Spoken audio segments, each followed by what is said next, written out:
Thank you for tuning in to Welcome to Phoenix, your online talk show and radio blog. My name is Aaliyah Peterson, and on this week's episode, we're going to be discussing life and health, actually.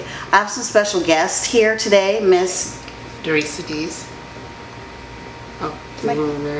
My guest, honey, my guest. Yeah, why did you point at me? That's all right. I'm just glad you're here. And look at that beautiful smile you have.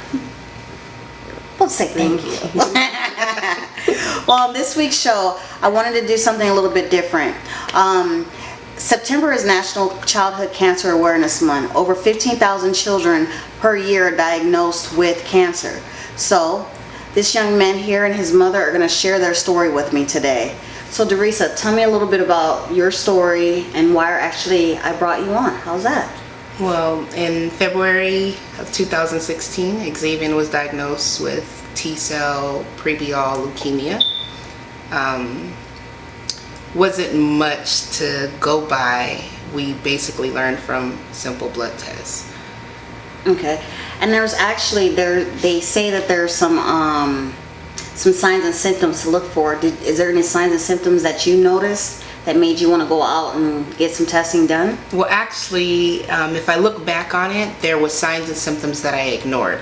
So you have to be very, very cautious and pay attention to when your kids are talking to you, because he would come home from basketball practice and say, "Mom, my legs hurt, my knees hurt," and I would brush it off as growing pains. Mm-hmm. I never knew that was one of the number one signs of leukemia. So months went by with him having leukemia, and I never ever knew. The only way that I found out was February 10th. He came into my room to give me a hug and a kiss goodnight, and when he turned his neck, I noticed that his lymph nodes were swollen. And me being in the healthcare for many, many years, I decided to take him to the doctor, and within a few hours the doctor called back and said, "Hey, I need you to stop what you're doing and take him to the hospital immediately. We found cancer cells in his blood work." So to parents, what would your advice be to parents when their kids are complaining of things? What would you advise mothers? Because as mothers, we're the ones that mainly deal with the situations that our children go through, any sicknesses. Well, my advice is to not ignore the little things, because that's how, I wouldn't say overlooked, but that's how I missed it. The headaches, vomiting for no reason, bone pains. That bone pain was especially the number one thing that I ignored, because he's a boy, he's very active, plays basketball, so I just brushed it off. Also, the next thing would be to tell your kids when they notice something different on their body to let you know, because his lymph nodes were actually swollen for over a year, and he knew that it was swollen, and he knew that he was getting these lumps in his neck, but he never mentioned it to me because it didn't hurt him. So that's kind of why I never seen it, because he said they would come, they would go, they would come, they would go. And this last time, they just didn't go away. They were just so swollen. He had like 6 knots on his right side, 6 on his left, and that's what made me take him in. So they have some pretty deep statistics out there that I want you to read to the audience today, because I thought when I saw this post, I was like, oh my God, that is something that the world needs to know about, because it's just some serious things. Yes. The statistics show that every day 46 kids are diagnosed with cancer, which a lot of people don't know, because childhood cancer is not something that people are aware of, and you don't really think that children can get cancer, so a lot of people just blow it off. Every 7 days a child dies from cancer, so that's really something to look at. Childhood cancer is very, very serious. Okay. So as a part of one of my things as doing my show, being a native here in the Valley, I want to help my people. I want to bring awareness to the community. That is one of my missions. So with Phoenix Lifesaver Network, H3P Henderson Hughes, and D.Tillery Photography, we have decided to do a fundraiser for the family to raise money for medical and household expenses. We have a Facebook page that is set up that you can find under Henderson Hughes H3P, and it will be on Phoenix Lifesaver Network's page as well, and also on D.Tillery Photography's page.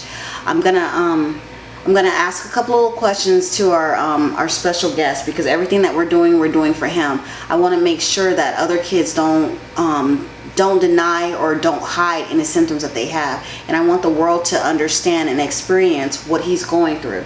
So, since being diagnosed, how's your life changed? A lot. A lot. Well, you know what? I think you're pretty unique, and I think you're pretty awesome. Those cheeks, I just want to pinch, you know. And but tell me, what would you tell another kid that has symptoms? I don't know, just tell people when you're not feeling well. Your mom says that you've overcome a lot. What stages are you in right now? I'm in maintenance. I only have to do chemo every 3 months. And you take at-home chemo now? I take at-home chemo. And I get to play more sports now. Well, way to go, because you know you're all phenomenal, right? You know I'm going to get you on the golf course, right? So, this is this week's edition of Welcome to Phoenix. Derisa Dees, you can find her on Facebook. We've opened up her Facebook to become public just up until now, till December 8th. 2017. There's some great testimonials there. She has great posts that she encourages. She finds other people's posts and she shares them with them. So there's a community for this, right, Derisa? Yes, there is. I'm actually in a Facebook community where it's called Moms of Kids with Leukemia, and I've actually met some great people. I've met mothers that have kids the same age as mine, and they have not been so lucky to beat it the first time. There's actually a kid that's the same age as him, and he just had a transplant, bone marrow transplant, 3 months ago. So it came back a second time. Consider these people my family. I've learned so much from them. You know, they've got me through a lot of sleepless nights. So the power of social media, the power of social media. I want to thank my two wonderful guests for being here with us. You're actually going to hear a little bit more about their story here in another couple of weeks. As we come back, we're going to come together as a group, because we have other families that's dealing with the same thing that's actually dear to me. So my name is Aaliyah Peterson, and this is Welcome to Phoenix.